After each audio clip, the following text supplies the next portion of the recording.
Konnichiwa.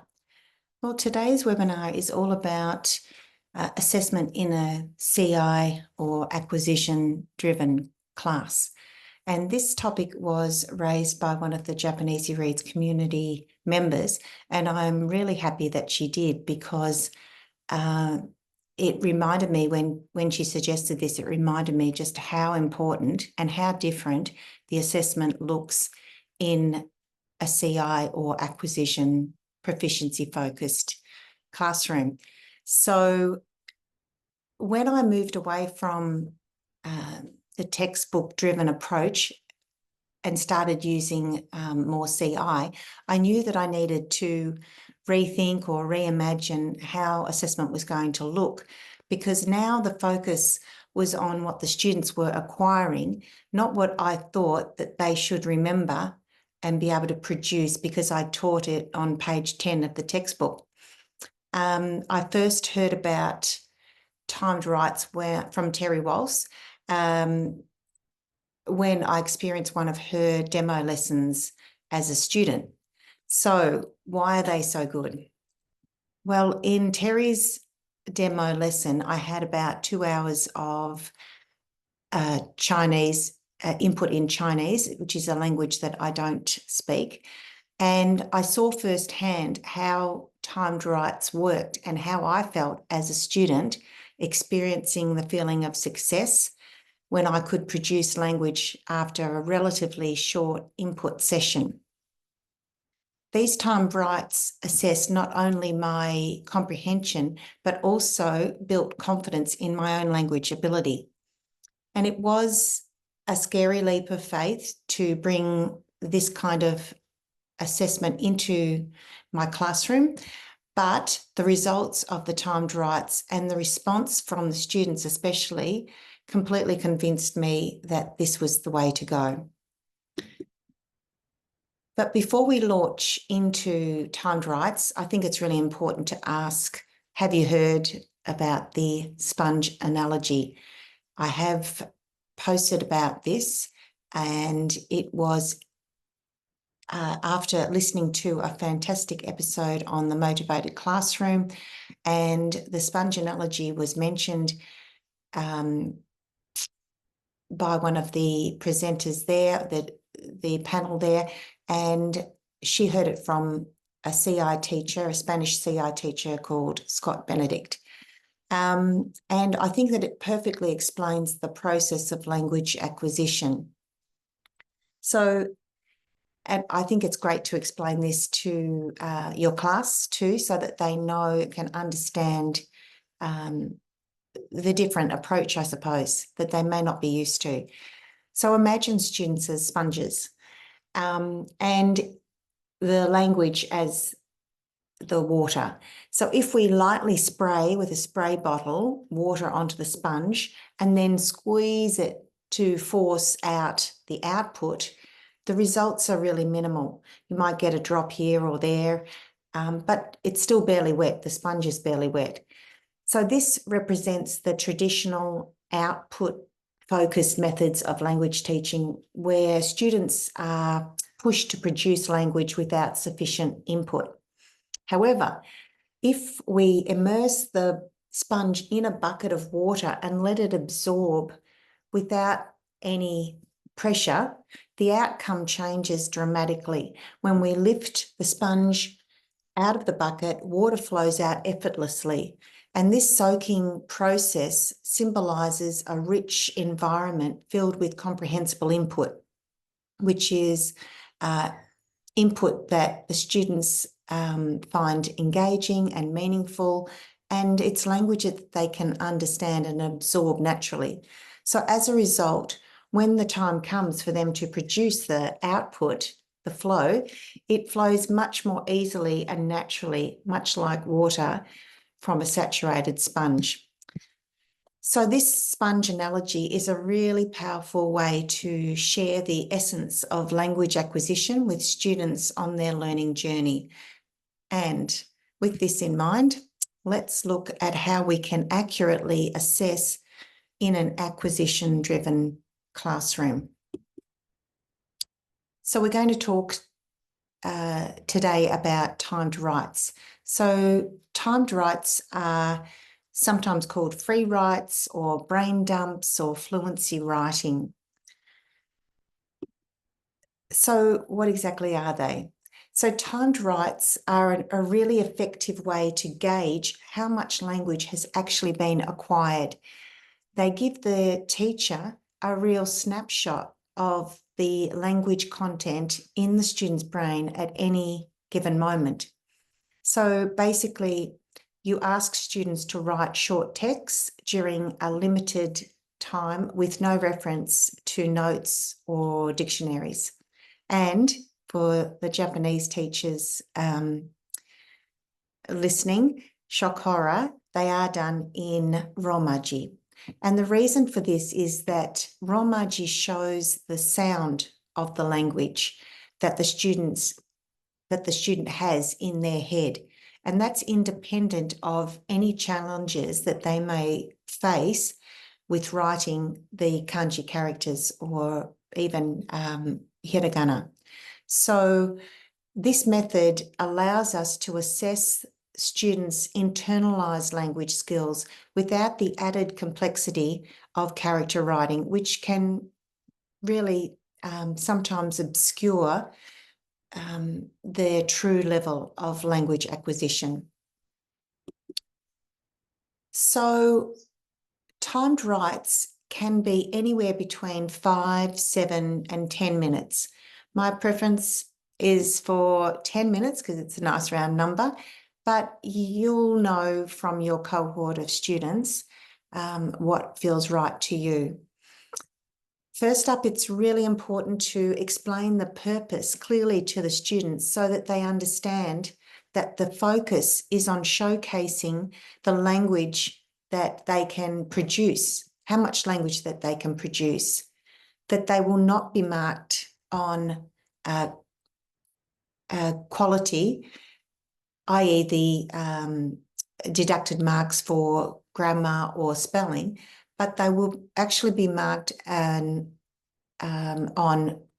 quantity. So the bulk of the text that they can write rather than the accuracy.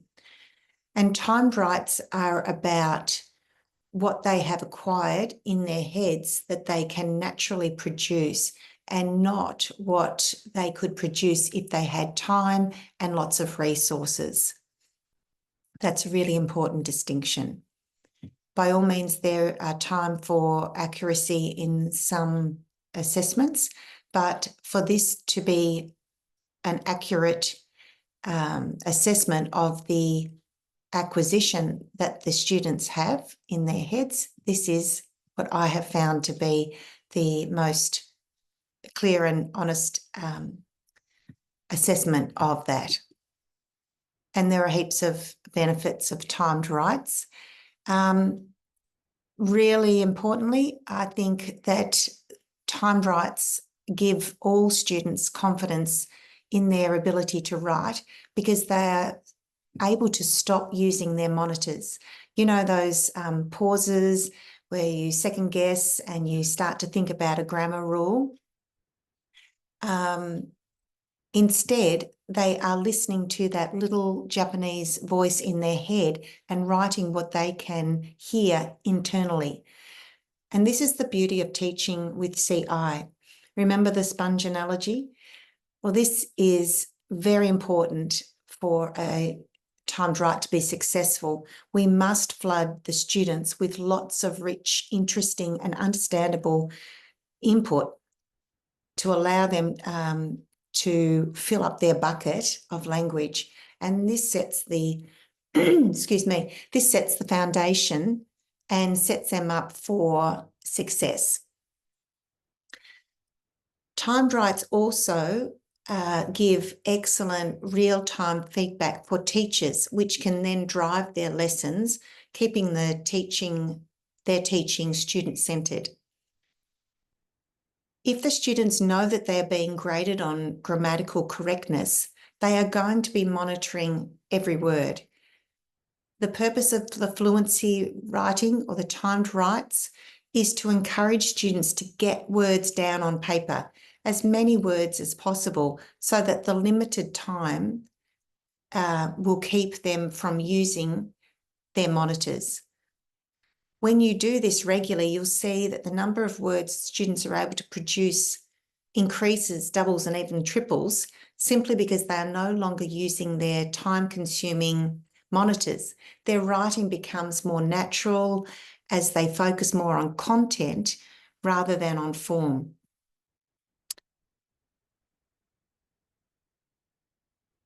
So, why written? It could be done recorded, absolutely, and I think there is definitely a place for that. However, from a practical point of view, it is far easier to deal with a class set or multiple class sets of papers rather than multiple audio recordings. So for this reason, I would do a timed write, depending on how often you have your class, maybe once a fortnight. I've tried a few different ways to do timed writes on single sheets of timed write paper and Google Forms. However, having a designated notebook solely for timed writes is a really effective monitoring tool. It is really very clear to the students how they are progressing when they look back on their recorded timed writes, and that they can see the progress that they're making, and that is so motivating. They're experiencing success and a level of competence because they can see the improvement. And this is so important because competency, as well as autonomy and relatedness, are three universal psychological needs as identified in the self-determination theory.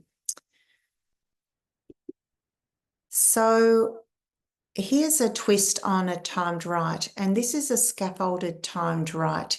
I found this on the Comprehensible Classroom website.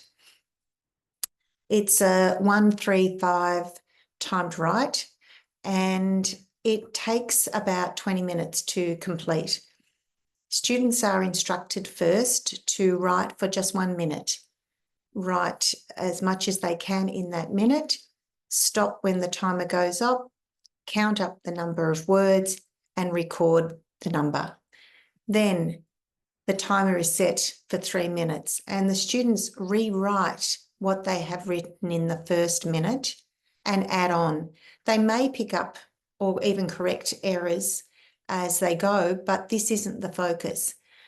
The focus is on how much that they can produce in that time.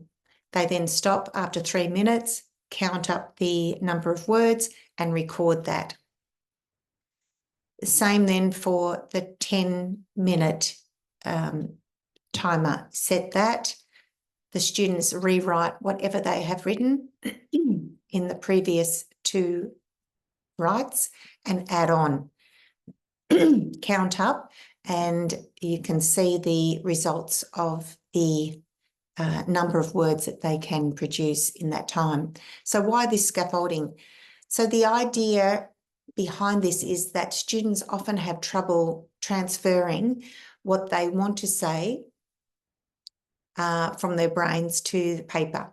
So by writing in steps like this and repeating what they have previously written, they are in effect priming themselves.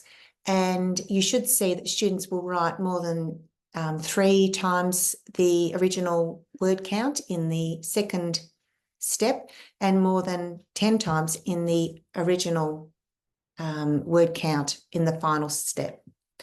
It's really super encouraging for your students to see how much that they can write. So it's a good one to try. This is just an example of a free write paper. And you can see here that the tally is already done. So you request your students to put, when they're writing, a word for each line. And again, you need to have clarity on what is going to be included as a word is ga imasu, one word or two, but that's for you to decide with your students. So when introducing timed writes with beginners, the rich oral input stage, or the sponge soaking, is super important. Some students will have trouble thinking of what to write on their own, and this is true in our native language too, certainly for me. So providing stimulus is really important. This could be write a recap of a story the class has co-written. It could be after a class discussion. I include conversation starters at the beginning of my lessons, like, what social media apps do you have on your phone? And then the class shares information and opinions about the topic. So the timed write could be, tell us about our class discussion about social media apps. I also really like this one because it is another way for the class to connect and relate. That's the other psychological need that we all have for connection and relatedness. So it also could be a visual prompt. So a picture talk, and you could instruct the students to write as much as you can about the picture. Describe the picture for me. Or it could be even use that picture as a story springboard and write a story based on that picture. And there's no right or wrong ways, and you will see what works for your classes. But the most important thing to remember is the sponge, making sure they have heaps and heaps of interesting, compelling, and understanded comprehensible input. So that's it. If you have any questions or you would like to see more webinars like this, consider joining the JapanEasyReads community. You can contact me at JapanEasyReads@gmail.com. So, minasan, ganbarimashou.